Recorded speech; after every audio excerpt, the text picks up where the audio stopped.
YouTube channel এর নাম কিভাবে পরিবর্তন করবেন এই ভিডিওতে এর সম্পূর্ণ প্রসেস দেখিয়ে দেব। চলুন শুরু করা যাক। সর্বপ্রথম ইউটিউব অ্যাপসটি ওপেন করবেন।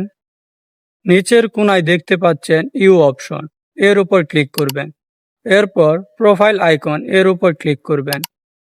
এরপর এডিট চ্যানেল, এর উপর ক্লিক করবেন। নেম এর সাইডে কলম আইকন, এটার উপর ক্লিক করবেন। এখন এই নাম ডিলিট করে আপনার নতুন নাম লিখে দেন।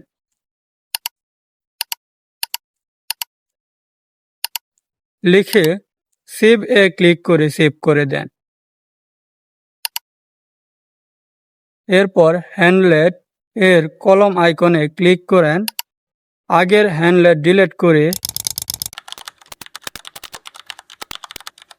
এই চ্যানেলের যে নতুন নাম দিয়েছেন এই নামটা ছোট অক্ষরে একসাথে লিখে সেভ করে দেন। এভাবে আপনি আপনার ইউটিউব চ্যানেলের নাম পরিবর্তন করতে পারেন। যদি ভিডিওটা দেখে কোনো উপকার আসে অবশ্যই চ্যানেলটি সাবস্ক্রাইব করবেন এবং পেজ থেকে দেখলে পেজটি ফলো করবেন। পরবর্তী ভিডিওতে আবার দেখা হবে। ততক্ষণ ভালো থাকুন, সুস্থ থাকুন। ফি আমানিল্লাহ।